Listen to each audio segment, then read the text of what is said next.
Hello students, आज मैं आपको सब्जेक्ट पढ़ाने जा रहा हूँ structural mechanics. Okay, then structural का मतलब समझते हो कोई भी स्ट्रक्चर, कोई भी बॉडी होगी हमारे पास। Here we have mechanics. Mechanics का मतलब क्या है यहाँ पे? मैकेनिक्स का मतलब ये है कि किसी मेटल की या किसी भी बॉडी की मैकेनिकल प्रॉपर्टीज को चेंज करना with the application of force और एनर्जी। ओके, हेयर मैं लिख देता हूँ यहाँ पे। मैकेनिक्स का मतलब क्या है कि फोर्स और एनर्जी से, किसी भी बॉडी की मैकेनिकल प्रॉपर्टी को चेंज करना, वो क्या है? मैकेनिक्स। ठीक है, तो देखो फोर्स और मैकेनिक्स आ गया हमारे पास। अब हम पढ़ रहे हैं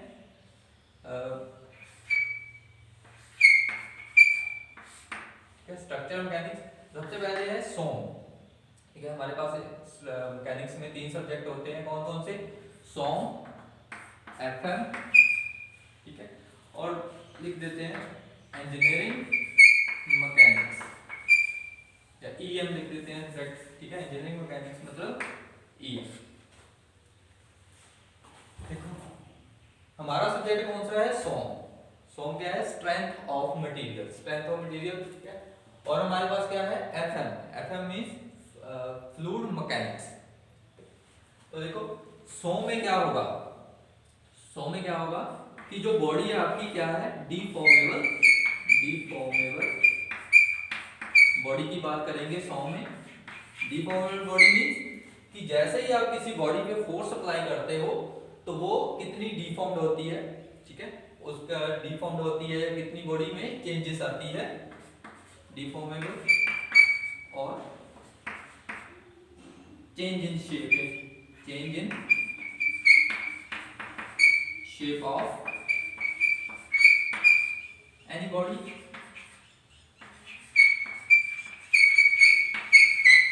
ठीक है, और देखो आपके पास सब्जेक्ट है, ठीक है, फ्लूइड मैकेनिक्स। आपको मे बी नेक्स्ट सेमेस्टर में होगा। तो फ्लूइड मैकेनिक्स में क्या करते हैं? FM means fluid mechanics.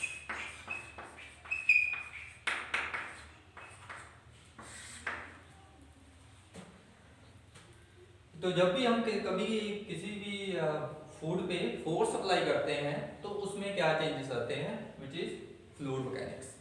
Okay, तो हमारा जो सब्जेक्ट है वो है स्ट्रक्चरल मैकेनिक्स। बेसिकली हम क्या करेंगे, हमारे पास क्या है ये सॉन्ग, इसके बारे में पढ़ेंगे। Deformable body and change in shape of body with the application of force. अब हम बात करेंगे कि फोर्सेस कौन कौन सी होती है। देखो कोई भी बॉडी है हमारे पास, उस पर हम फोर्सेस कौन कौन सी अप्लाई कर सकते हैं। लाइक हमारे पास क्या है, फर्स्ट मैं लिख रहा हूं, मेरे पास कोई भी बॉडी है, ये कोई भी बॉडी हो सकती है, तो इसमें मैंने फोर्स अप्लाई की है। अब देखो कोई भी बॉडी है मेरे पास, इसके बाहर की तरफ फोर्सेस अप्लाई करी है मैंने। ठीक है, फोर्सेस बाहर की तरफ अप्लाई करने से क्या होगा, जो इसकी शेप है वो चेंज हो जाएगी। मतलब अब क्या होगा, यहां पे लिख देता हूं,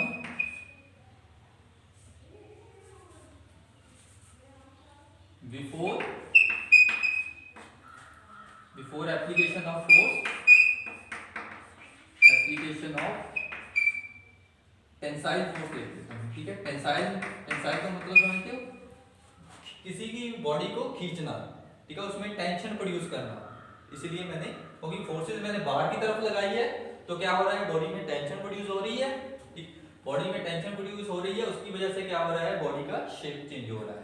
ठीक है, तो शेप चेंज होने के क्या होगा, इसकी लेंथ क्या कर जाएगी, इंक्रीज कर जाएगी। और जो ट्रांसवर्स डायरेक्शन है, ठीक है, ट्रांसवर्स जो बॉडी की शेप है, ट्रांसवर्स डायरेक्शन में क्या हो जाएगी, बॉडी कंप्रेस कर जाएगी। मतलब कि कुछ इस तरह की शेप बन जाएगी, अब जो नई शेप होगी।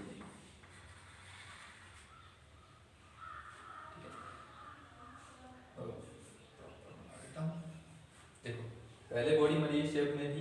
ठीक है, तो अब क्या हो गया, उसकी जो थिकनेस है, ठीक है, या ट्रांसवर्स डायरेक्शन बोल सकते हो इसकी, इस वो क्या हो गई, कम हो गई, और लेंथ उसकी क्या हो गई, इंक्रीज हो गई due to application of before then, ये क्या हो गई, after the application of force, after the application of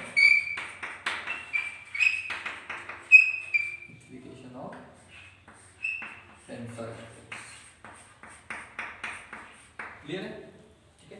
तो टेंसाइल फोर्स, फर्स्ट फोर्स हो गई हमारी टेंसाइल फोर्स। तो जब भी हम किसी भी बॉडी पे टेंसाइल फोर्स अप्लाई करते हैं तो उसकी वजह से क्या होता है, बॉडी में चेंजेस आते हैं, चेंजेस आते हैं, मींस उसकी लेंथ वो क्या हो जाएगी, इंक्रीज हो जाएगी ड्यू टू टेंसाइल फोर्स, क्योंकि फोर्सेस बाहर की तरफ लग रही है, और ट्रांसवर्स डायरेक्शन में उसकी शेप है जो कंप्रेस हो जाएगी। ऐसे हम सेकंड बात करते हैं, ये तो थी टेंसाइल फोर्स, अब मैं बात करूंगा कंप्रेसिव फोर्स।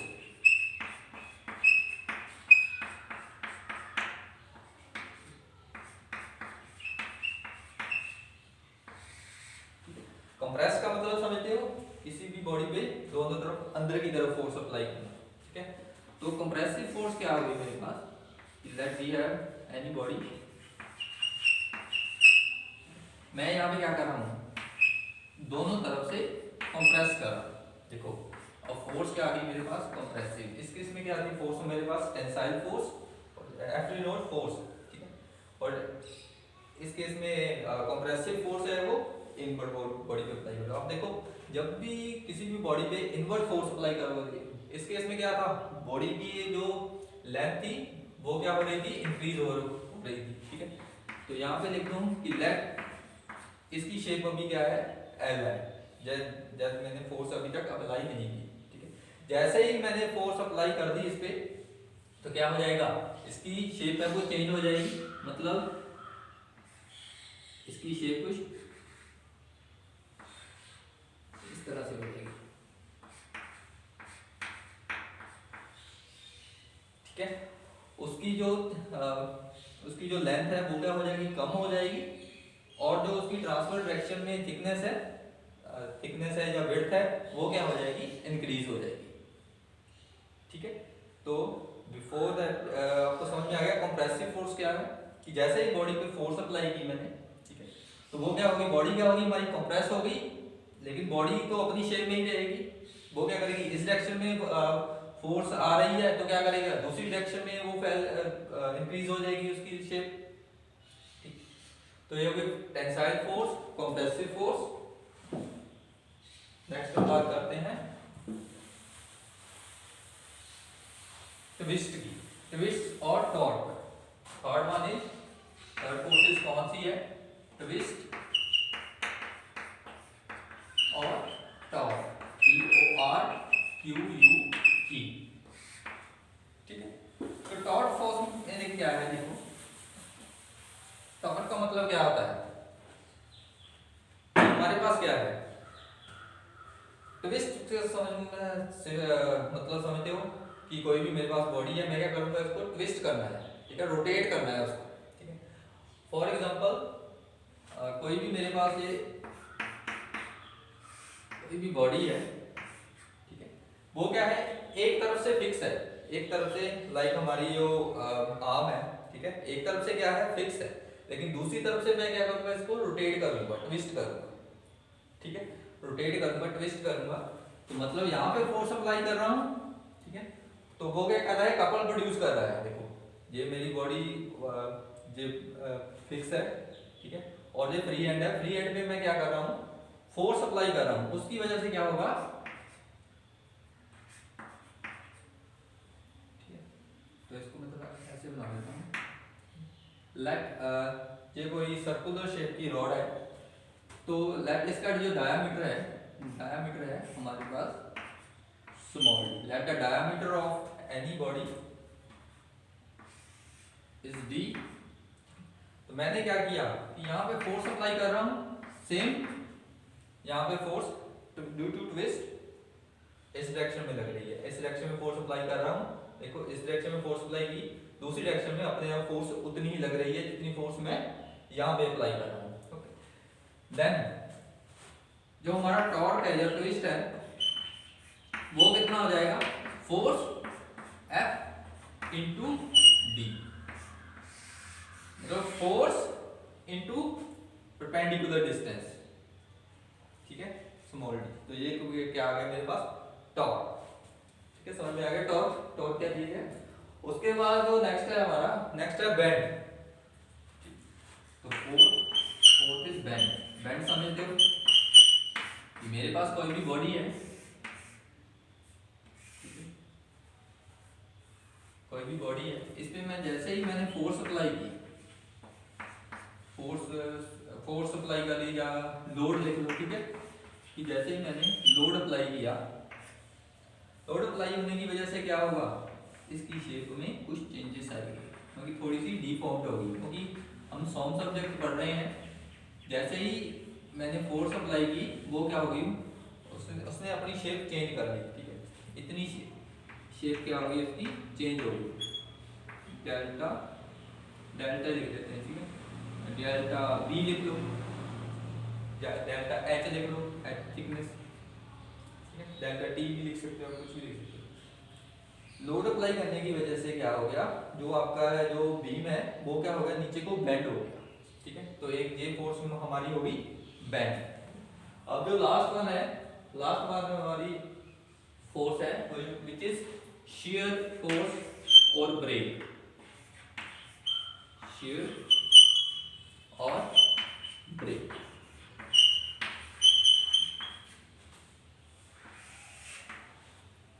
अब देखो कि ये फोर्स कैसे अप्लाई होती है किसी बॉडी में। लेट हमारे पास क्या है, कोई भी बॉडी है, हमने हमने क्या किया कि यहाँ पे कुछ फोर्स अप्लाई कर रहा हूँ मैं, let this force is P1 in downward direction, और यहाँ पे मैं फोर्स अप्लाई कर रहा हूँ in upward direction which is P2। अब देखो ये मेरे पास बॉडी है, यहाँ पे मैं फोर्स अप्लाई कर रहा हूँ और यहाँ पे अप्लाई कर रहा हूँ, ठीक है, दोनों तरफ से फोर्स अप्लाई कर रहा हूँ, तो इसकी वजह से क्या होगा, यहाँ पे शेयर प्रोड्यूस होगी, ठीक है, शेयर मतलब ब्रेक, मतलब अगर टूटेगा तो फिर ये बॉडी यहाँ से टूटेगी। तो अपवर्ड डायरेक्शन और डाउनवर्ड डायरेक्शन में दोनों में मैंने क्या किया, फोर्स अप्लाई किया। तो फोर्स अप्लाई करने की क्योंकि जो फोर्सेस है, देखो यहाँ पे क्या थे, एक डायरेक्शन में फोर्स अप्लाई कर रहे थे, यहाँ पे क्या मैंने दोनों डायरेक्शन में फोर्स अप्लाई करी, दोनों डायरेक्शन में फोर्सेस अप्लाई करने की वजह से क्या हो गया, इसमें शेयर प्रोड्यूस होगी, ठीक है, शेयर फोर्स और ब्रेक। क्लियर है, तो फोर्सेस सारी क्लियर है। सबसे पहले हमने क्या पढ़ा, टेंसाइल फोर्सेस। टेंसाइल फोर्सेस की वजह से क्या हो गया कि बॉडी की जो लेंथ है वो इंक्रीज हो रही है, और जो ट्रांसवर्स डायरेक्शन है, ठीक है, transverse direction whether it is width और थिकनेस, वो क्या हो रही है, उसकी थिकनेस कम हो रही है, ठीक है। सेकंड हमने पढ़ा कंप्रेसिव फोर्स। कंप्रेसिव फोर्स की वजह से क्या हो रहा है, जो बॉडी की लेंथ है वो क्या हो रही थी, डिक्रीज हो रही थी, वो जो ट्रांसवर्स डायरेक्शन में उसकी लेंथ थी, लेंथ या थिकनेस बोल सकते हो, whether it is in height और in width, दोनों तरफ से क्या हो रही थी, डिक्रीज हो रही है ड्यू टू कंप्रेसिव फोर्स। उसके बाद थर्ड हमने पढ़ा टॉर्क। टॉर्क क्या है, सिंपल कि जब भी हम किसी भी बॉडी पे फोर्स अप्लाई करते हैं, ठीक है, ट्विस्टिंग फोर्स, ठीक है, फोर्स कौन सी है यहाँ पे, सिंपल फोर्स नहीं है, कौन सी है, ट्विस्टिंग फोर्स, जो बॉडी को ट्विस्ट करने के लिए यूज हो रही है, तो उसकी वजह से क्या हो रहा है, टॉर्क प्रोड्यूस हो रहा है किसी बॉडी पे। उसके बाद बेंड हो गया, when the force is applied on any body the body is little bit deformed, इसकी वजह से क्या हो गया, ये बेंड हो गया, ठीक है। उसके बाद शेयर और ब्रेक। शेयर एंड ब्रेक क्या है कि ये मैंने क्या किया, तो दोनों डायरेक्शन में फोर्स अप्लाई कर रहा हूँ, उसकी वजह से क्या हो गया, यहाँ पे शेयर प्रोड्यूस हो रही है। ओके, क्लियर है ये सारी फोर्सेस। ओके, देन हम करते हैं इसको नेक्स्ट फर्दर कंटिन्यू।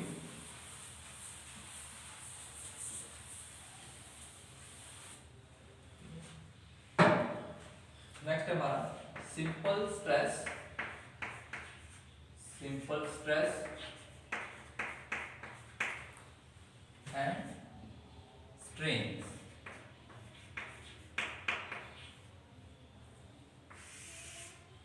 देखो सिंपल स्ट्रेस और स्ट्रेन क्या चीज है, मतलब स्ट्रेस और स्ट्रेन क्या चीज है। तो देखो स्ट्रेस, सबसे पहले मैं बात कर रहा हूँ स्ट्रेस। स्ट्रेस की अगर हम अकॉर्डिंग टू डेफिनेशन करें तो स्ट्रेस क्या चीज है? स्ट्रेस है when the force is applied on any body, when the force is applied on any body then the resisting force per unit area produced by the body is called stress. मगर simple भाषा में समझाना चाहूँ तो stress क्या चीज है कि जो बॉडी है, जब भी आप किसी बॉडी पे फोर्स अप्लाई करते हो तो फोर्स अप्लाई करते हो तो उसकी वजह से क्या होगा, जो बॉडी है वो भी उसको रिएक्शन देगी, opposite equal and opposite reaction देगी। तो जो ऑपोजिट रिएक्शन है by the body produce by the body due to action of forces on the body is called stress. Clear? तो मैं इसको सिंपल अगर लिखना हो तो मैं इसको लिख दूंगा कि ये क्या है, रेजिस्टिंग फोर्स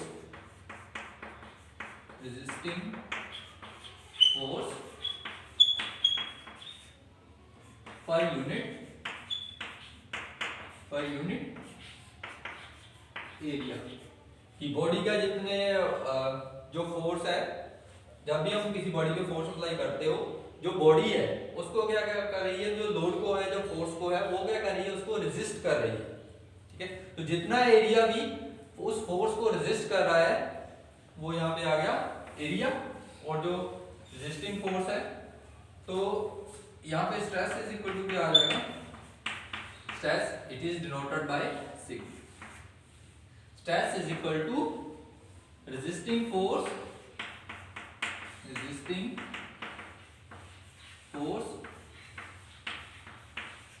पर यूनिट, ठीक है। तो ये क्या आ जाएगा, फोर्स है तो मैंने F लिख दिया डिवाइडेड बाय एरिया। फोर्स के यूनिट क्या आते हैं, न्यूटन, और एरिया के यूनिट क्या आते हैं, मीटर स्क्वायर। ठीक है, तो ये क्या हो गया, न्यूटन पर मीटर स्क्वायर। तो इसको मैं और क्या लिख सकता हूं, 1 पास्कल।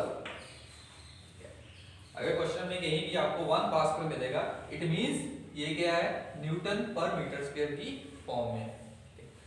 तो यहाँ पे मैं लिख देता हूं 1 pascal is equal to 1 newton per metre square equal to होता है। उसके बाद में बात करूं 1 kilo pascal, it is not kilo pascal, 1 kilo pascal is equal to 1000 pascal. Pascal means newton per metre square. Then when उसके बाद then 1 megapascal is equal to 10⁻⁶ newton per metre square, और मैं इसको लिख सकता हूं 10⁻⁶ पास्कल। क्लियर? देन हमारे मेरे पास क्या आ जाएगा, 1 गीगापास्कल। ठीक है, G डिनोट गीगापास्कल, यहाँ पे भी गीगापास्कल लिखा मिलेगा आपको, it means 10⁹ Newton per metre square, और मैं लिख सकता हूं इसको 10⁹ क्लियर? तो उसके बाद देखो, अगर मेरे पास 1 मेगापास्कल है,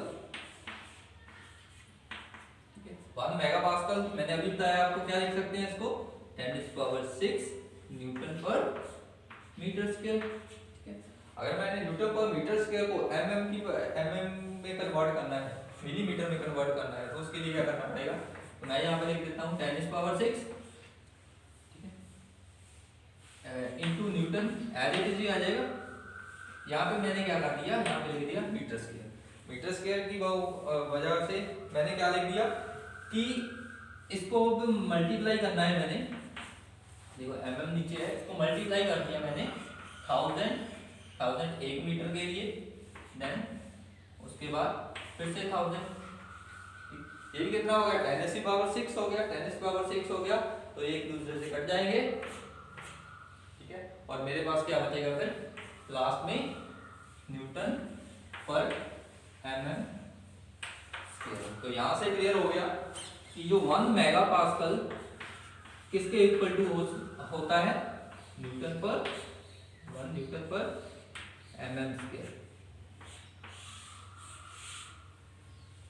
क्लियर? तो सबसे पहले हमने किया स्ट्रेस, उसके यूनिट्स कर। क्लियर?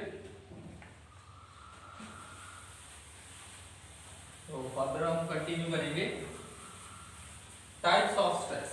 देखो स्ट्रेस के बारे में पढ़ रहे हैं, simple stress and strain. Stress मैंने बता दिया आपको क्या होता है।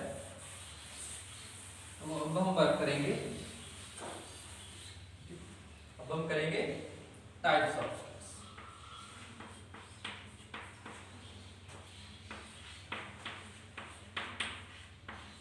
देखो स्टूडेंट्स को हमेशा इसी टॉपिक में कंफ्यूजन होती है,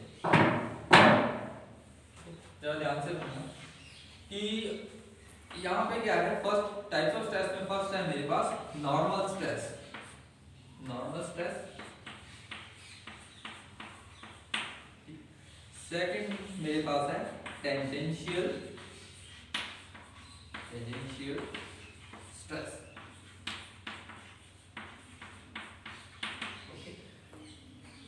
देखो स्टूडेंट्स कई बार क्या आता है, डिप्लोमा भी कर जाते हैं, अपना डिग्री भी कर जाते हैं, उनको ये डिफरेंस ही नहीं समझ में आता कि नॉर्मल स्ट्रेस क्या चीज है और टेंजेंशियल स्ट्रेस क्या चीज है। ठीक है, तो जरा ध्यान से समझना। सबसे पहले मैं बात करूंगा नॉर्मल स्ट्रेस। ठीक है, यहाँ पर मैं लिख देता हूँ। सबसे पहले बात करूंगा मैं नॉर्मल स्ट्रेस।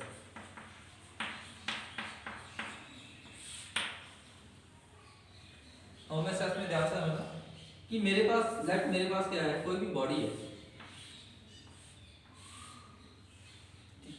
उस पे मैंने क्या किया, फोर्स अप्लाई की F। When the force is applied on any body, आपको पता है इसकी क्या होगी, शेप क्या होगी, चेंज होगी। देखो टेंसाइल फोर्सेस है। अब देखो इस फोर्सेस के, ध्यान से समझना, इस फोर्सेस के तो लेट ये मेरा क्या है, इसका क्रॉस सेक्शन है। ठीक है, इसके बिल्कुल परपेंडिकुलर मैंने क्या किया, इसको जो सेक्शन है, ध्यान से देखना कि सेक्शन मैंने क्या काटा है, बिल्कुल इसके परपेंडिकुलर काटा है। जब भी मैं सेक्शन इसका परपेंडिकुलर काटूंगा तो मेरे पास क्या बच जाएगा, सिर्फ ये बचेगी। ठीक है, अब जितनी फोर्सेस यहाँ पे लग रही है उतनी फोर्सेस इस डायरेक्शन में भी लगेगी। तो मैं इसको ऐसे लिख दिया मैंने, सेक्शन, यहाँ पे सेक्शन 1 लिख दूंगा, यहाँ पे 1 लिख दूंगा सेक्शन। तो मैंने 1 सेक्शन को क्या किया, बॉडी में से काट दिया, उसको बीच में से काट दिया। ठीक है, तो क्या हो रहा है कि जो आपने फोर्स अप्लाई की है बिल्कुल उसके 90 डिग्री पे, ध्यान से देखना, जो आपने फोर्सेस अप्लाई की है बिल्कुल उसके 90 डिग्री पे जो फोर्स लगेगी वो क्या होगी, आपकी नॉर्मल फोर्स।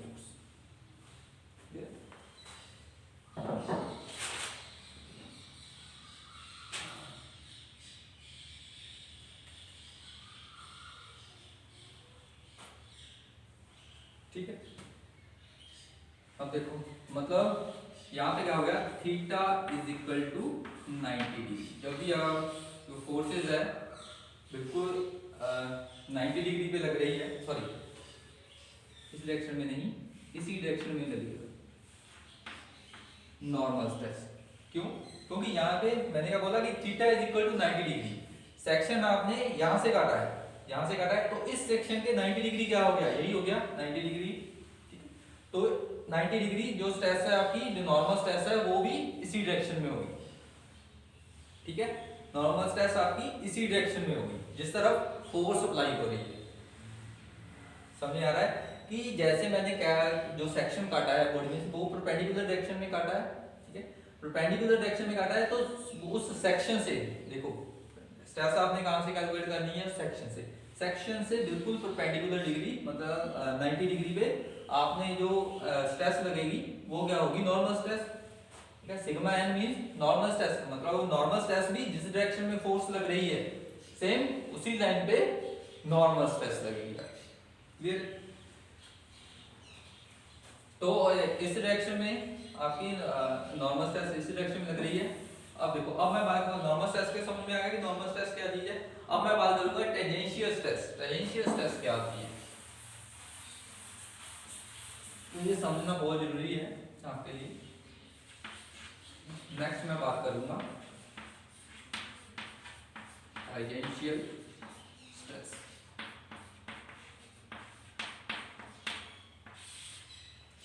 तो सेम मैंने क्या किया, कोई भी बॉडी कंसीडर की,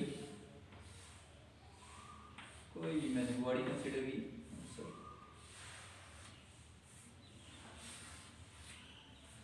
ठीक, इस पे क्या लग रही है, फोर्स लग रही है, जैसे मैंने सेम अप्लाई किए थे प्रीवियस केस में।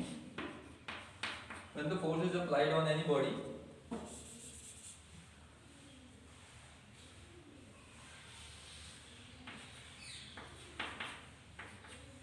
अब मैंने क्या किया है, देखो फर्स्ट केस में क्या किया था कि जिस डायरेक्शन में फोर्स लग रही थी उसके बिल्कुल 90 डिग्री के सेक्शन को काटा था, यही था। अब क्या किया है मैंने, सेक्शन को इंक्लाइंडली काटा है, ठीक है। और वो क्या था मेरे पास, परपेंडिकुलर सेक्शन, और यहाँ पे सेक्शन कौन सा आ जाएगा, सेक्शन कौन सा आ जाएगा, इसे बोलते हैं हम इंक्लाइंड सेक्शन या फिर ऑब्लिक सेक्शन, ठीक है। यहाँ पे भी आपको ऑब्लिक सेक्शन लिखा मिलेगा, तो इट मीन वो क्या है, इंक्लाइंड सेक्शन आपने काटना है, ऑब्लिक सेक्शन, क्लियर। तो ये जो यहाँ पे सेक्शन मिलेगा उसको मैंने बोल दिया, वो क्या मेरे पास ऑब्लिक सेक्शन। तो ठीक है, तो अब देखो नॉर्मल सेक्शन, नॉर्मल स्ट्रेस मैंने क्या बोला था, देखो ध्यान से, नॉर्मल स्ट्रेस मैंने क्या बोला था कि यहाँ पे भी मैं सेक्शन को काट रहा हूँ, उसके बिल्कुल 90 डिग्री पे जो स्ट्रेस मिलेगी वो क्या होगी, हमारी नॉर्मल स्ट्रेस, ठीक है। तो सेम है, इसी केस में वही होगा। अब सेक्शन क्या है मेरा, इंक्लाइंड है, तो इंक्लाइंड से बिल्कुल अगर मैं 90 डिग्री की बात करूं तो ये हो जाएगा 90 डिग्री, ठीक है। ये मैंने बता दिया तो 90 डिग्री रिप्रेजेंट करता है, तो ये क्या हो जाएगा सिग्मा, तो ये मेरी आ जाएगी इसमें नॉर्मल स्ट्रेस, ठीक है। अब देखो बात कर रहे हैं हम टेंजेंशियल स्ट्रेस। टेंजेंशियल स्ट्रेस क्या आ जाएगी इस केस में, बिल्कुल जो सेक्शन है उसके अलावा पैरेलल टू द सेक्शन, यही बात, ठीक है। तो जो टेंजेंशियल स्ट्रेस है इसको डिनोट करते हैं टाउ, ठीक है। और टाउ से क्या इसे आप टेंजेंशियल स्ट्रेस भी बोल सकते हो, और क्या अदर नेम क्या है इसका, शियर स्ट्रेस, शियर स्ट्रेस, ठीक है। टाउ है जो आपका, इसे क्या बोलते हैं, शियर स्ट्रेस। तो यहाँ पे क्या आ जाएगी, शियर स्ट्रेस, ठीक है।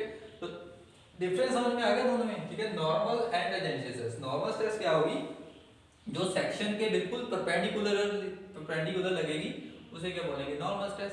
और जो अलोंग द सेक्शन लगेगी, ठीक है, अलोंग द सेक्शन जो स्ट्रेस लगेगी उसे क्या हम बोलेंगे, शियर स्ट्रेस, क्लियर है। इसमें कोई भी आपको डाउट हो तो आप फिर से पूछ सकते हो। नॉर्मल स्ट्रेस हो गया, टेंजेंशियल स्ट्रेस। अब हम जिसके इसके बेसिस पे जो क्वेश्चन आते हैं उसके बारे में पढ़ेंगे थोड़ा सा।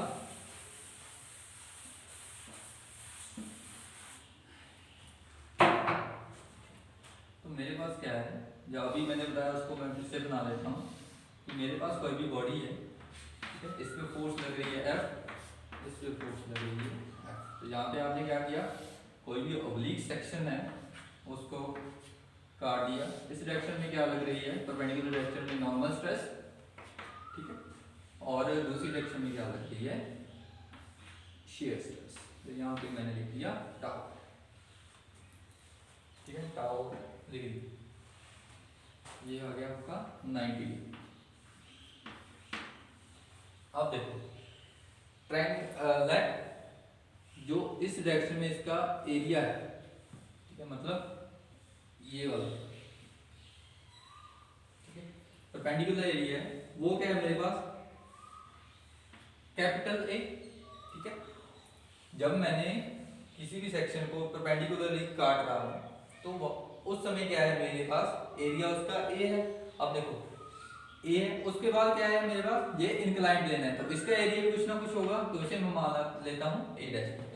इसको मैं थोड़ा सा आपको समझाने के लिए ऐसे लिख देता हूँ कि मेरे पास ये क्या है, ए, और ये क्या है, क्लियर है। अब आपको ट्रायंगल की प्रॉपर्टी बताया, देखो ट्रायंगल की प्रॉपर्टी बताया आपको। ट्रायंगल की प्रॉपर्टी क्या होता है कि यहाँ पे भी एंगल होता है, उसके बिल्कुल सामने क्या होता है, साइन थीटा, ठीक है, और बेस क्या लेते हैं हम, cos थीटा, ये पता है सबको। मेरे पास F फोर्स अप्लाई हो रही है ये वाली, तो इस डायरेक्शन में फोर्स कितनी आ जाएगी, देखो परपेंडिकुलर डायरेक्शन, देखो परपेंडिकुलर है ये, परपेंडिकुलर डायरेक्शन में वो हम क्या लिखते हैं, साइन थीटा। और किसी भी बॉडी में जो फोर्सेज है वो कितनी अप्लाई कर रहे हैं आप, F, तो फोर्स कितनी आ जाएगी इस डायरेक्शन में, तो इस डायरेक्शन में फोर्स आ जाएगी मेरे पास, मैं लिख दूंगा यहाँ पे कितना आ जाएगा, P सॉरी F है force, F sine theta, perpendicular हो गया ना, परपेंडिकुलर की वजह से यहाँ पे क्या आ गया, F साइन थीटा आ गया। अब मैं बात कर रहा हूँ बेस की, तो बेस की इस डायरेक्शन में क्या कितनी फोर्स आ जाएगी, F cos थीटा, ये क्लियर है, समझ में आ रहा है। यहां से चल रहा है आपने, देखो मैंने क्या किया, जो ये वाली ट्रायंगल थी आपकी, ये वाली ट्रायंगल, इसको मैंने यहाँ पे प्रेजेंट कर दिया कि ये बिल्कुल वर्टिकल है, उसको मैं उसका एरिया ले ला रहा हूँ, जो ए डैश है, obviously A dash is greater than, यहाँ पे क्या होगा, ए डैश क्या होगा, ग्रेटर देन होगा ये, ठीक है, क्योंकि इंक्लाइन की वजह से उसकी क्या हो जाएगी, लेंथ बढ़ जाएगी, कोई भी डायमेंशन चेंज हो गई, डायमेंशन चेंज होगी इट मींस उसका एरिया इंक्रीज कर जाएगा। तो क्या आ गया, F cos theta and F sin theta हो गया, मतलब नॉर्मल डायरेक्शन में जो फोर्स लग रही है वो लग रही है F sin थीटा, एंड जो उसके सेक्शन के अलावा फोर्स लग रही है वो कितनी लग रही है, F cos theta, clear.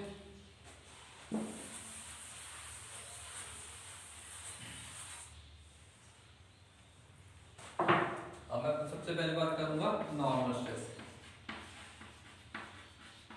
Normal stress sigma stress is equal to, अभी आपने क्या पढ़ा है, फोर्स ऑन एरिया, ठीक है, फोर्स कितना है P, फोर्स कितनी है sorry F sin theta, normal की बात कर रहे हैं तो नॉर्मल डायरेक्शन वाली फोर्स मेरे पास कितनी है, F sin theta, okay clear, divided by area, area आपने कौन सा लेना है, एरिया कौन सा लेना है आपने, ये वाला लेना है, क्योंकि इंक्लाइंड सेक्शन है ना, इंक्लाइंड सेक्शन वाला एरिया कितना आ जाएगा मेरे पास, ए डैश, क्लियर है। अब हमें क्या चाहिए, ए डैश की वैल्यू चाहिए, ए डैश की वैल्यू कितनी हो जाएगी बताओ, ए डैश की वैल्यू हमारे पास हो जाएगी,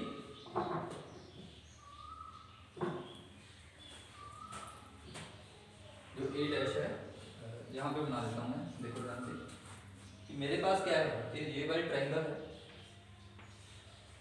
ये सामने थीटा है, ठीक है, ये इसको मैं लिख रहा हूँ ए, वर्टिकल डायरेक्शन में जो सेक्शन काटा है इसको क्या लिख रहा हूँ, ए डैश, ठीक है। अगर मैं थीटे की वजह से थीटे से चलूँ तो मेरे पास क्या आ जाएगा, अगर मैं बात करूँ sine theta, sine theta is equal to perpendicular divided by hypotenuse, perpendicular यहाँ पे क्या है ए, हाइपोटेन्यूज कितना है मेरे पास ए डैश, तो अगर मैं बात करूँ ए डैश कितना आ जाएगा, ए डिवाइडेड बाय साइन थीटा, तो put the value of A dash, ठीक है, इस इक्वेशन में मैं क्या कर रहा हूँ, ए डैश की वैल्यू पुट कर रहा हूँ, तो मेरे पास कितना आ जाएगा, F sine theta divided by A dash की जगह पे क्या आ जाएगा मेरे पास, ए डिवाइडेड बाय साइन थीटा, तो डिवाइडेड बाय साइन थीटा यहाँ पे क्या हो जाएगा, यहाँ पे साइन थीटा आ जाएगा, ठीक है। तो यहाँ पे इक्वेशन क्या बन जाएगी मेरी, एफ अपॉन ए साइन स्क्वायर थीटा, ठीक है। तो नॉर्मल स्ट्रेस के लिए इक्वेशन होगी ये वाली,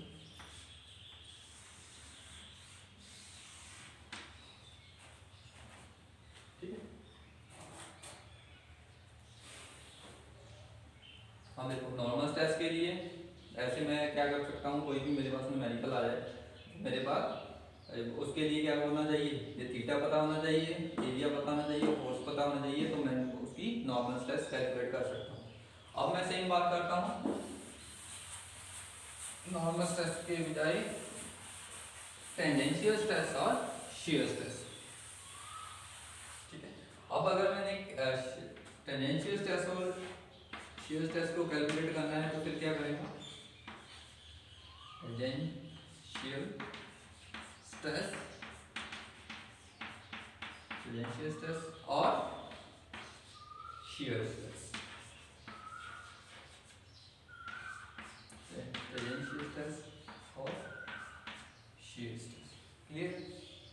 तो देखो आपको पता है डिनोट किससे करते हैं, इसको टाउ से डिनोट करते हैं shear stress। तो सेम प्रोसीजर सेम ही है, shear stress is equal to force upon area. अब shear stress है वो किस डायरेक्शन में है, अलोंग द सेक्शन है, तो इस डायरेक्शन में फोर्स कितनी है, F cos थीटा।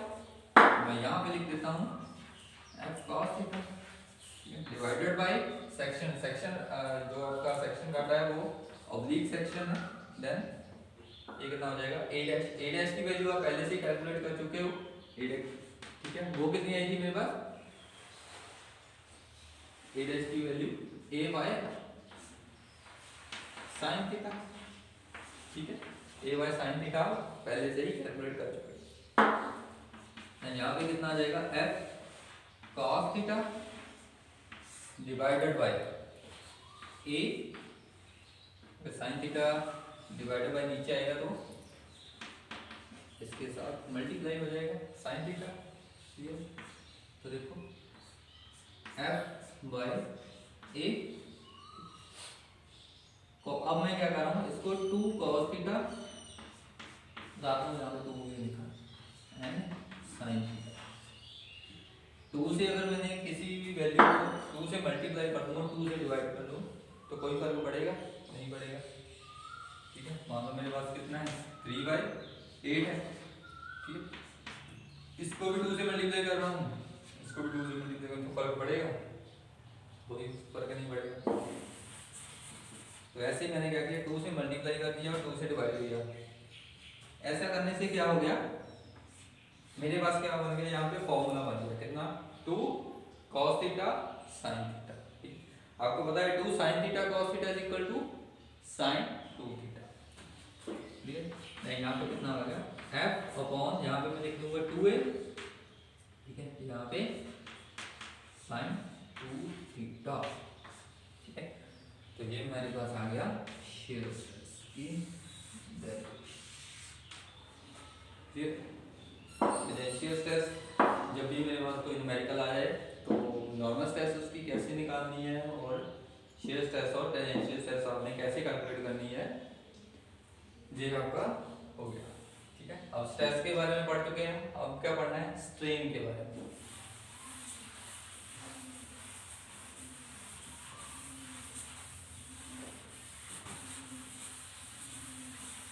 स्ट्रेन क्या है, स्ट्रेन का मतलब क्या है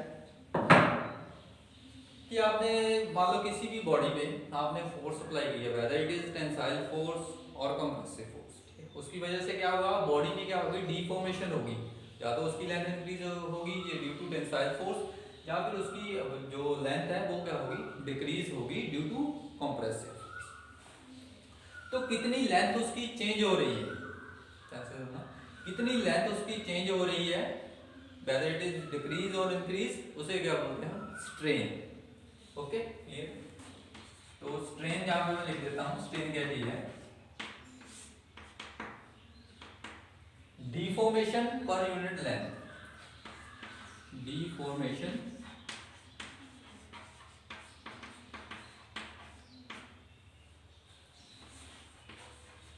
per unit.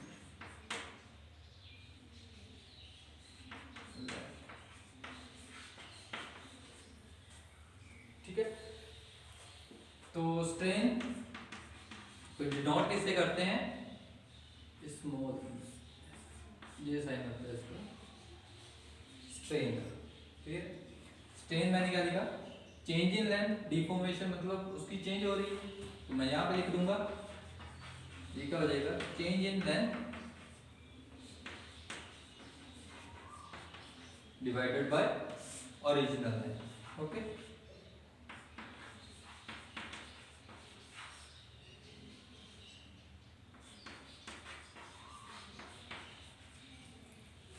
Change in length divided by original length. तो मेरे पास कोई भी बॉडी है, उस पर फोर्स लग रही है, ठीक है, यहाँ पे कंप्रेसिव फोर्स अप्लाई करेगी, उसकी वजह से क्या होगा, उसकी लेंथ था वो लेंथ उसकी बॉडी की इंक्रीज कर जाएगी, ठीक है, और दूसरी ट्रांसफर डायरेक्शन में उसकी जो विड्थ है या थिकनेस है वो क्या कर जाएगी, डिक्रीज कर जाएगी, ठीक है। तो चेंज इन लेंथ को मैं लिख रहा हूँ, ये देखो यहाँ पे देखो, इसको मैं लिख रहा हूँ डेल्टा एल बाई 2 और डेल्टा एल बाई 2। डेल्टा के रिप्रेजेंट करता है चेंज इन लेंथ। तो एल बाई 2 यहाँ पे हो रही है, एल बाई 2 यहाँ पे हो रही है, टोटल कितनी चेंजेस हो रही है, डेल्टा एल चेंज हो रही है। तो यहाँ पे लिख दूंगा चेंज इन लेंथ कितनी हो रही है, डेल्टा एल डिवाइडेड बाय उसकी ओरिजिनल लेंथ को मैं लिख दूंगा एल। ओरिजिनल लेंथ इसकी क्या है, एल। तो change in length divided by original length को क्या बोलते हैं हम, स्ट्रेन। स्ट्रेन अब देखो इसके यूनिट क्या होंगे, स्ट्रेस के यूनिट क्या थे, force upon area means newton per metre square. अब इसके यूनिट क्या हो जाएंगे, इसके यूनिट क्या हो जाएंगे, स्ट्रेन इज यूनिटलेस, क्योंकि ये भी लेंथ है ये भी लेंथ है, तो स्ट्रेन क्या आ जाएगी हमारे पास, यूनिटलेस। तो स्ट्रेन इज, यहाँ पे लिख दूंगा strain is unitless quantity.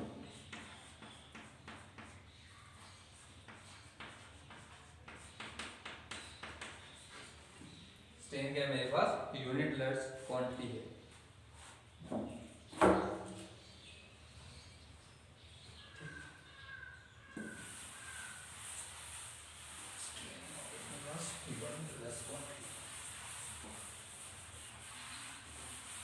Stress के बारे में ये मेरा स्ट्रेस हो गया स्ट्रेन हो गया। स्ट्रेस के बारे में एक, इसके यूनिट क्या है, स्ट्रेस के यूनिट क्या आता है मेरे पास, Newton per metre square.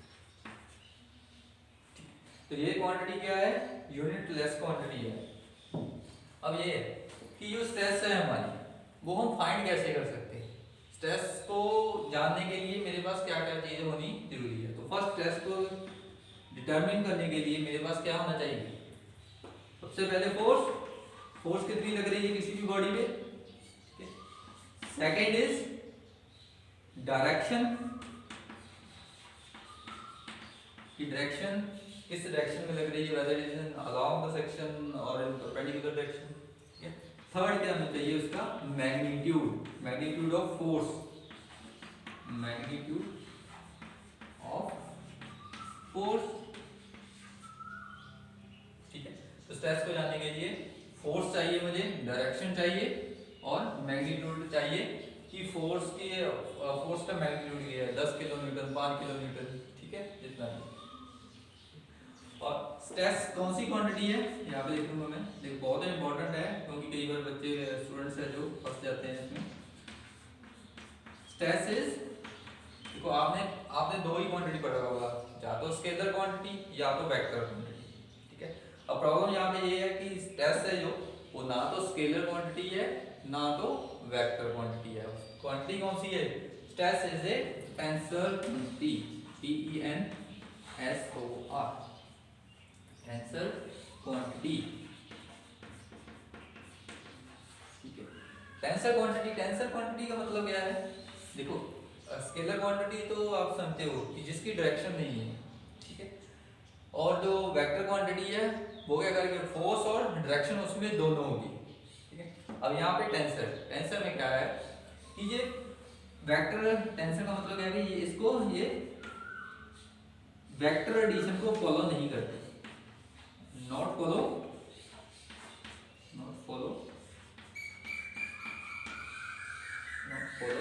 Vector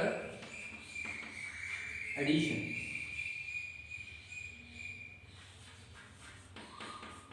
not follow vector addition. Vector addition क्या होता है कि मेरे पास कोई भी मान लो ए वेक्टर है तो इनटू बी वेक्टर है, सॉरी प्लस एडिशन कर रहा हूं, तो यहाँ पे क्या आ जाएगा,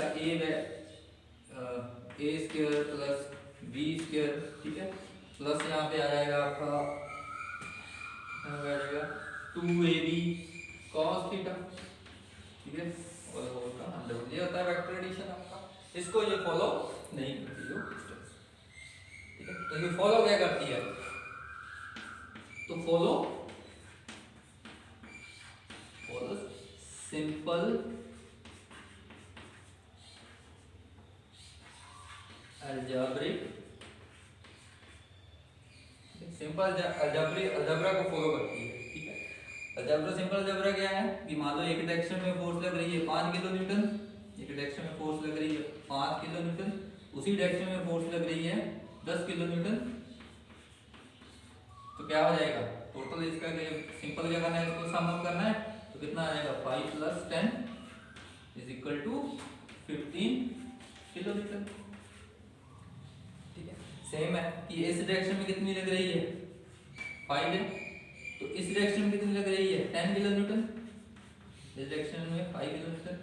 तो अगर इसका अलजेब्रा करूं तो डायरेक्शन चेंज है, ये माइनस हो जाएगी, तो माइनस मतलब जो नेट फोर्स है वो इस डायरेक्शन में लगेगी, कितनी 5 किलो न्यूटन, ठीक है। तो हमने क्या पढ़ा है, स्ट्रेस और स्ट्रेन के जो कंप्लीट डिटेल है हम चुके हैं। अगर इसमें किसी भी स्टूडेंट को कोई प्रॉब्लम है तो मुझे बता सकता है, तो नेक्स्ट लेक्चर में जो भी आपकी प्रॉब्लम्स होगी तो उसके बारे में डिस्कस करेंगे, ठीक है। तो थैंक यू, मिलते हैं नेक्स्ट इसके बाद कोई नेक्स्ट लेक्चर जिसमें हम नए टॉपिक के साथ डिस्कस करेंगे। Thank you.